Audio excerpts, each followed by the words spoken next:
You brood of vipers, who warned you to flee from the wrath to come? Don't begin to say to yourselves, we have Abraham as our ancestor. I tell you, God is able to raise up children to Abraham from these stones. Even now, the axe is laid to the root of the tree.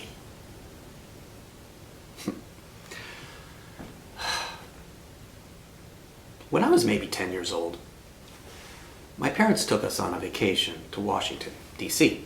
We weren't city kids, my brother and I, but my dad had lived in New York and he was comfortable driving, even as my mom held this huge map as we tried to negotiate the path from our motel to the monuments, museums, and government buildings.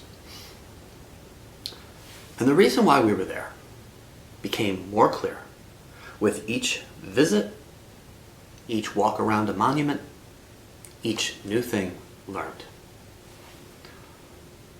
This was our country. This was our country. A country built on the ideals of freedom, democracy, the belief that anyone could come here and build a life, a belief that all people are created equal. A shining star in the world. And it was as straightforward as that. No sense of nuance, straight out of the bottle patriotism poured into a child. And it took hold and became alive in me. Of course, we all get a little less pure, a little less clear-cut in our beliefs as we get older, as reality chips at our sometimes unexamined ideas, as our own prejudices, and sometimes, yes, personal sin, begin to limit the grandiose statements we learned as children and claimed to believe. But I have to be honest. As I watched what happened Thursday, I realized that part of that 10-year-old boy who was taught the lesson of how he should love his country and hold her ideals dear still lives in me because it kept coming out in tears, in feelings of shock, dismay, and anger. Anger manifested in me yelling at my computer screen like some kind of idiot, like that screen was going to give me an answer. And if it upsets you that I was angry, I'm sorry. We expect each other to be willing to die for our country. If I'm going to love something that much, I'm going to have feelings just like everyone else. I yelled at my screen because I was that angry. And because yelling at that moment was a release. It didn't really feel good. Well, maybe for a moment, but not for long. But it was a release because my anger needed someplace to go.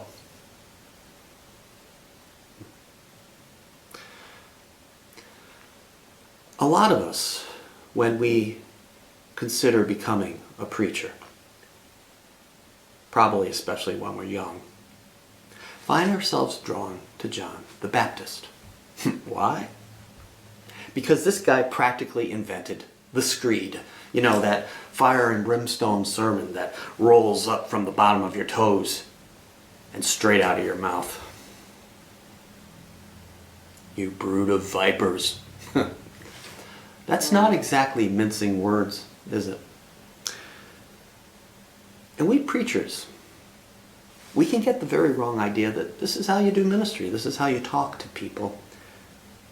But if we're smart, we eventually realize that we're just venting our own anger, even as it might be justified. Venting our own anger upon our audience, and that this is seldom, if ever, helpful. If we're smart, we come to realize that preaching like John, it's usually a function of our anger needing someplace to go. Now, John was angry.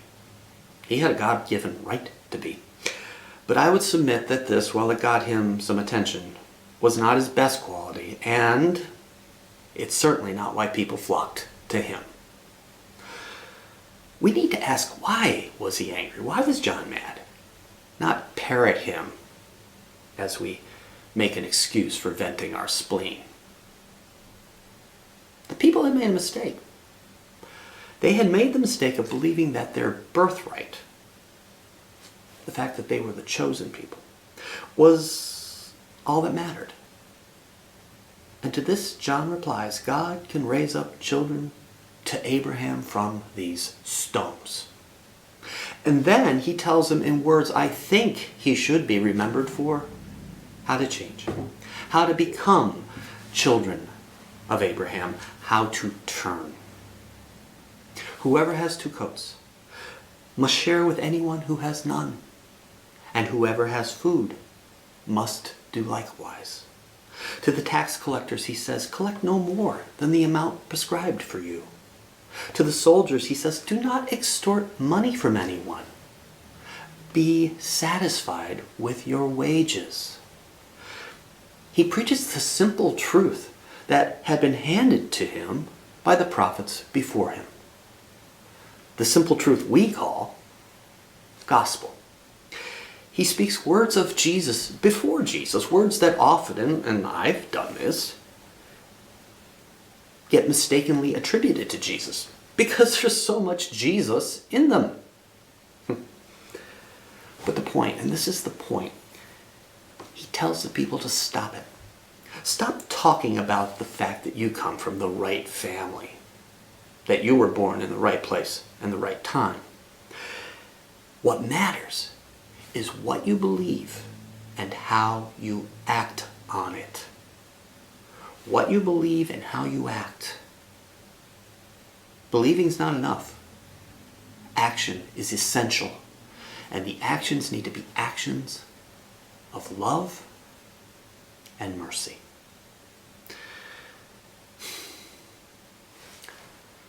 You don't need your pastor to sit here today and yell about what happened at our temple of freedom the other day. You don't need me to tell you how this revealed our many shortcomings as a nation, even as it did, even as it endangered our elected officials, even as it took human life. We all know, no matter how we feel, what we believe politically, who we think is to blame, who we voted for, or what we think about the election, that this was wrong. This was wrong. This was the result of anger needing someplace to go. But it was an inexcusable expression of anger. And we can't live like that and claim to be the country we want our children to believe they live in. John the Baptist called people to return to the faith, to the foundation, to the ideals God had given their mothers and their fathers. Likewise, we must return in faith, yes, and as Americans, as patriots, to the ideals of America, in their purity, the way we embrace them as children, and believe in them the way we believed in them before life, personal failings in the world sullied that belief. John the Baptist called out sin, but he also offered forgiveness. But he also reminded the people, the ideals don't change. When we sin, as we all do, against this land, by failing to uphold her ideals, we are, of course, forgiven. But those ideals don't change. Just as we don't get to change God's ideals, we don't get to change the ideals of America. Yeah, we work with them, we interpret them, but we don't get to change them. We uphold the principles because we want to be called Americans. John the Baptist called us to remember. Remember who we are. We need to remember. John the Baptist called us to repent. We need to repent. John the Baptist called us to live out the truth. And the truth is our country was founded on the ideals that can be found in our faith. No, not some idea that everybody needs to be a Christian. Of course not. Ideals of acceptance, of love of neighbor, of showing kindness to those in need, of recognizing all are created equal. These are ideals worth living for and worth dying for. And when we feel like our anger needs a place to go, we need to remember anger will pass. And that these ideals and the light of freedom will still be shining. We need to cling to the truth. And remember as we do that God is with us.